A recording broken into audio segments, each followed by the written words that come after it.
Hello everyone. आज जो मैंने भी एसएसबी लेक्चरर आस्पायरेंट अच्छा ये भिडियोटी बहुत भैल्युएबल कारण आपण मानकर केसटी ऑफिशियली जो रही है समाधान होगा जाऊँगी।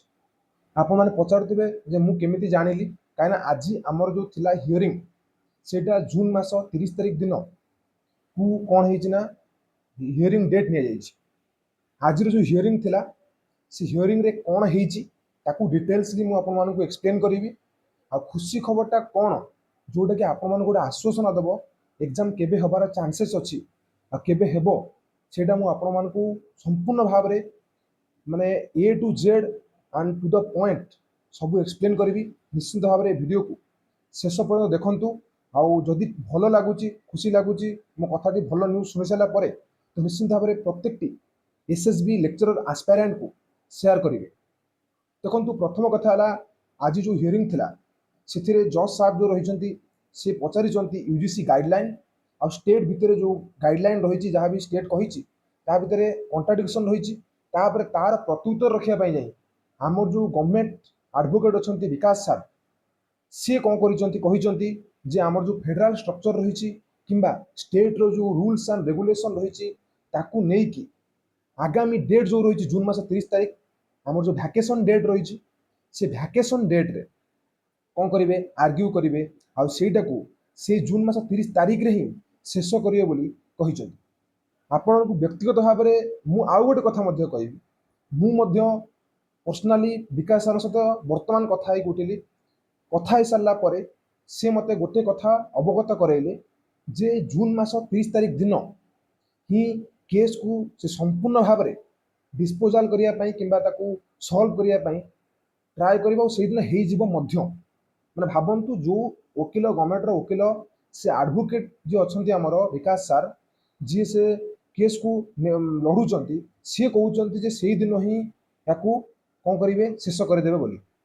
आईटा गोटे बहुत बड़ पॉजिटिव न्यूज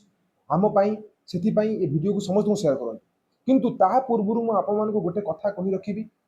आमको जो प्रतिश्रुति मिली या पूर्व से ठीक भाव कम देना किंतु यही भिडटी मुझे बनइली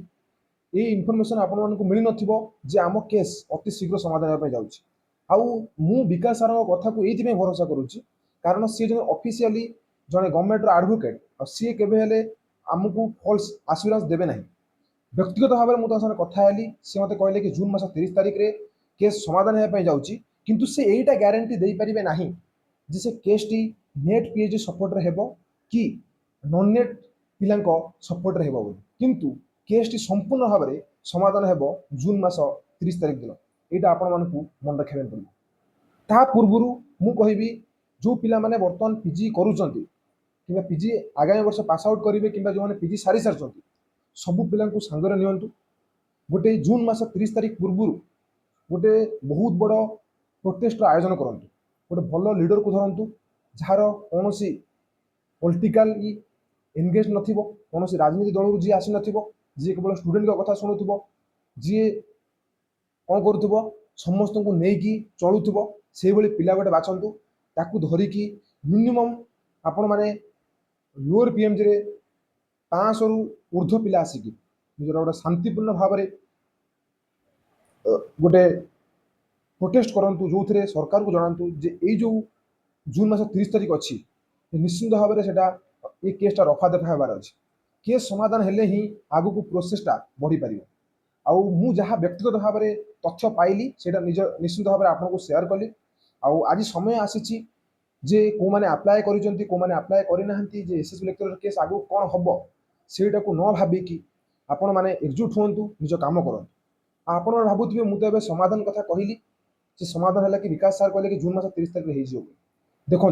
विकास सार मत कही निश्चित भाव में व्यक्तिगत भाव में एटा समाधान हो किंतु आप सी यहीटा क्लीयर करना जे ये जो केस अच्छी को डायरेक्शन को जीव नेट पीएचडी सपोर्ट रहो कि नॉन नेट नॉन पीएचडी जो पिला माने अच्छी सपोर्ट रहो आज समय आसी यूनिट हेबार आउ परस्पर को साहाय्य करवा आउ जो मैंने सब अप्लाई भी करना जो मैंने सब पीजी पिला अच्छा मन रखु आपण मान भविष्य निर्धारण हेब वर्तमान को लेकिन वर्तमान परिस्थिति जदि आपण मैंने निज लड़े न लड़े तार भविष्य में निश्चित भाव में आपण मानक ही असुविधार सम्मुखीन होगा पड़े आज समय बढ़ी चलती आउ तार गतिविधि अनुसार आपण जो क्षमता रही आपणकर जो टैलेंट रही क्षुण्ण हो जाऊँगी कौट ना कौटी आप मन रखा पड़ो किंतु ये वीडियो शेष में गोटे कथा कहबी आप पॉजिटिव रुहतु सकारात्मक दिग को देखु निश्चित भाव में कारण जो विकास सार कहते